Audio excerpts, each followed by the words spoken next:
ಜೈ Bharat Vande Mataram. Oman ಕರಾವಳಿ ತೀರದಲ್ಲಿ ಭಾರತೀಯ ಸಿಬ್ಬಂದಿ ಇದ್ದ ಹಡಗಿನ ಮೇಲೆ ಅಮೆರಿಕ ಮಿಸೈಲ್ ದಾಳಿ ನಡೆಸಿದ್ದು, ಇದು ಭಾರತದ ಕೆಂಗಣ್ಣಿಗೆ ಕೂಡ ಗುರಿಯಾಗಿತ್ತು. ದಾಳಿಯ ಹೊಣೆಯನ್ನು ಅಮೆರಿಕದ ಮಿಲಿಟರಿ ಪಡೆ ಹೊತ್ತುಕೊಂಡಿದೆ. ಇದು ಎಲ್ಲರಿಗೂ ಗೊತ್ತು. ಅಮೆರಿಕನೇ ದಾಳಿ ನಡೆಸಿದೆ ಎಂಬುದು ಈಗ ಅವರೇ ಸ್ವತಃ ಒಪ್ಪಿಕೊಂಡಿದ್ದಾರೆ. ಗಿನಿಯಾ ಬಿಸೌ ಧ್ವಜದ ಎಂಟಿ ಜಲವೀರ್ ಹಡಗು ಇದು 3ನೇ ಹಡಗಿನ ಮೇಲೆ ದಾಳಿಯಾಗುತ್ತಿರುವುದು. ಇಲ್ಲಿ ಭಾರತದ ಹಡಗುಗಳನ್ನು ಟಾರ್ಗೆಟ್ ಮಾಡಿದಾರಾ ಎಂಬ ಅನುಮಾನ ಮೂಡುತ್ತದೆ. ಈ ಒಂದು ಘಟನೆ ನೋಡಿದಾಗ ಹಾಗೆ ಅನಿಸುತ್ತದೆ. ಅಮೆರಿಕದ ಸೇನಾಧಿಕಾರಿಗಳು ಹೇಳುವ ಪ್ರಕಾರ ಅವರಿಗೆ ನಾವು ಎಚ್ಚರಿಕೆಗಳನ್ನು ಕೊಟ್ಟಿದ್ದರು, ಆದರೆ ಅವರು ಪಾಲಿಸಲಿಲ್ಲ. ಅನಿವಾರ್ಯವಾಗಿ ಅವರ ಮೇಲೆ ದಾಳಿ ಮಾಡಬೇಕಾಗಿ ಬಂತು ಅಂತ ಹೇಳಿದರು. US ಸೆಂಟ್ರಲ್ ಕಮಾಂಡ್ ತನ್ನ ಯುದ್ಧ ವಿಮಾನದ ಮೂಲಕ ಹಡಗಿನ ಇಂಜಿನ್ ಕೊನೆಯನ್ನು ಗುರಿಯಾಗಿಸಿಕೊಂಡು 2 ಭೀಕರ ಹೆಲ್ ಫೈರ್ ಕ್ಷಿಪಣಿಗಳನ್ನು ಉಡಾಯಿಸಿರುವುದಾಗಿ ಸಾಮಾಜಿಕ ಜಾಲತಾಣದ ಮೂಲಕ ಅಧಿಕೃತವಾಗಿ ತಿಳಿಸಿದ್ದಾರೆ.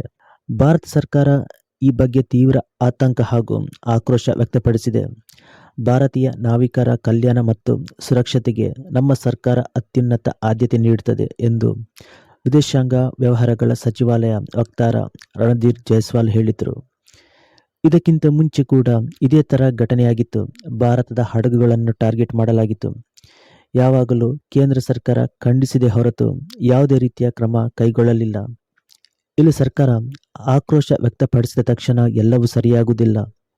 ಇಲ್ಲಿ ಕೇಂದ್ರ ಸರ್ಕಾರದ ಪಾತ್ರವು ತುಂಬವಿದೆ. ಬರೋಬ್ಬರಿ ಬ್ಯಾಕ್ ಟು ಬ್ಯಾಕ್ 3 ಹಡಗುಗಳ ಮೇಲೆ ದಾಳಿಯಾಗಿದೆ, ಅದು ಕೂಡ ಭಾರತದ ಹಡಗುಗಳ ಮೇಲೆ. ಇವರ ಪ್ರತಿಯೊಂದು ದಾಳಿಗೂ ಆಕ್ರೋಶ ವ್ಯಕ್ತಪಡಿಸಿದರೆ ಏನು ಪ್ರಯೋಜನ? ಹಡಗುಗಳ ರಕ್ಷಣೆಗೆ ಕ್ರಮ ಕೈಗೊಳ್ಳಬೇಕು. ಅವರು ಭಾರತದ ಹಡಗುಗಳ ಮೇಲೆ ದಾಳಿ ಮಾಡುತ್ತಾನೆ ಇರ್ತಾರೆ. ಮೊನ್ನೆ ಪಲಾವ್ ಧ್ವಜದ ಸೆಟ್ಟೆಬೆಲ್ಲೋ ಎಂಬ ಹಡಗಿನ ಮೇಲೆ ಅಮೆರಿಕ ಕೂಡ ದಾಳಿ ನಡೆಸಿದೆ. 3 ಭಾರತೀಯ ಸಿಬ್ಬಂದಿ ನಾಪತ್ತೆಯಾಗಿದ್ದರು. ಅದರಲ್ಲಿ 3 ಕೂಡ ಶವವಾಗಿ ಪತ್ತೆಯಾಗಿದ್ದಾರೆ. ಇನ್ನೊಂದು ಘಟನೆ ಏನೆಂದರೆ, 24 ಭಾರತೀಯ ನಾವಿಕರನ್ನು ಹೊತ್ತೊಯ್ಯುತ್ತಿದ್ದ ಎಂಟಿ ಮಾರಿವ್ಯಾಕ್ಸ್ ಹಡಗಿನ ಮೇಲೂ ದಾಳಿ ನಡೆದಿದ್ದು ಭಾರಿ ಬೆಂಕಿ ಕಾಣಿಸಿಕೊಂಡಿತ್ತು. ಈ ಹಡಗಿ ಕೂಡ ಒಂದು ದೊಡ್ಡ ಪ್ರಮಾಣದಲ್ಲಿ ಡ್ಯಾಮೇಜ್ ಆಗಿದೆ. ಒಂದು ಕಡೆ ಭಾರತದಲ್ಲಿ ತೈಲದ ಅಭಾವ ಸೃಷ್ಟಿಯಾಗುತ್ತಿದೆ. ಕೆಲವೊಂದು ವಸ್ತುಗಳ ಬೆಲೆ ಏರಿಕೆ ಆಗುತ್ತಿದೆ. ಅನಿಲಗಳ ದರವೂ ಕೂಡ ಹೆಚ್ಚಾಗುತ್ತಿದೆ.